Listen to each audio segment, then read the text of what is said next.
17h50, bonsoir à tous, bienvenue dans ce flash d'information. Dans le dossier de ce dimanche, nous irons à la rencontre de certaines familles ivoiriennes qui souffrent sous la hache de la pauvreté. Des familles qui n'attendent qu'un geste, un élan de solidarité pour amortir leurs difficultés quotidiennes.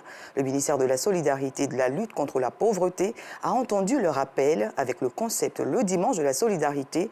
Miss Belmondo Dogo et ses équipes recensent ces familles en situation d'extrême pauvreté et leur vient en aide régulièrement. Cette initiative emmène la ministre jusque dans les quartiers populaires et sensibles du district autonome d'Abidjan et des villes de l'intérieur du pays. Mais comment recense-t-elle ces familles? Quel suivi font ces équipes après son passage? Notre reporter Alassane Parguin-Drabo a pris place dans le command car de la ministre Belmondo Dogo le temps d'un dimanche de la solidarité. Son reportage à 19h30. Elle projetait de gréver le 14 novembre prochain. Les écoles privées laïques de Côte d'Ivoire ont finalement renoncé à ce projet de protestation. Les fondateurs de ces établissements ont fait l'annonce ce vendredi au cours d'un point de presse tenu à leur siège. On les écoute au micro de Serge Coléa. Le jeudi 10 novembre 2022, la conférence des associations des fondateurs d'écoles privées confessionnelles et laïques de Côte d'Ivoire a été reçue par Madame la ministre de l'Éducation nationale et de l'alphabétisation, puis le vendredi 11 novembre 2022, par le directeur de cabinet du ministère de l'enseignement technique, de la formation professionnelle et de l'apprentissage, pour échanger sur les mots des établissements privés de formation et d'éducation.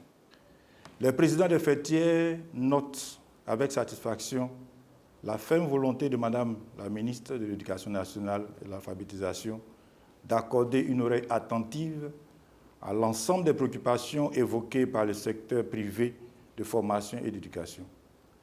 Elle les a informés des mesures prises pour payer les mandats acheminés au Trésor. En outre, elle a rassuré les présidents sur l'existence des commissions de travail œuvrant pour trouver des solutions aux problèmes liés à l'équilibre des budgets, à la revalorisation des frais de collage et à la renégociation des conventions. Étant donné le souci premier des présidents des fêtières du secteur privé de formation et d'éducation d'assurer aux enfants de Côte d'Ivoire une prise en charge de qualité dans un environnement apaisé, la conférence des présidents lève le mot d'ordre de fermeture des écoles du 14 novembre 2022 pour laisser place au dialogue et à la négociation. Une note de santé à présent, le Rotary Club Abidjan de Plateau a initié ce samedi une journée de dépistage des maladies du rein. Cette action vient soutenir le Centre national de prévention et de traitement de l'insuffisance rénale dans sa lutte permanente contre cette maladie. Le club service a donc offert des examens gratuits aux populations et les a sensibilisés à la lutte contre les maladies du rein. Ces activités se sont déroulées à la Cité des Deux Plateaux mobiles dans la commune de Cocody. La Côte d'Ivoire compte officiellement 228 notaires. Ces derniers ont décidé de redynamiser leur secteur pour faire connaître davantage leur métier afin d'aider au mieux les populations. Pour joindre l'acte à la parole, ils ont procédé récemment à l'élection de leur président. Le nouvel élu dirigera la Chambre des notaires de Côte d'Ivoire pendant 3 ans. Nous vous proposerons le reportage complet d'Abdoulaziz Guira dans le journal du soir. Nous l'avons appris cet après-midi, une forte explosion a retenti dans la rue commerçante d'Istiklal, au cœur d'Istanbul, la capitale turque. Bilan, au moins 6 morts et 58 blessés.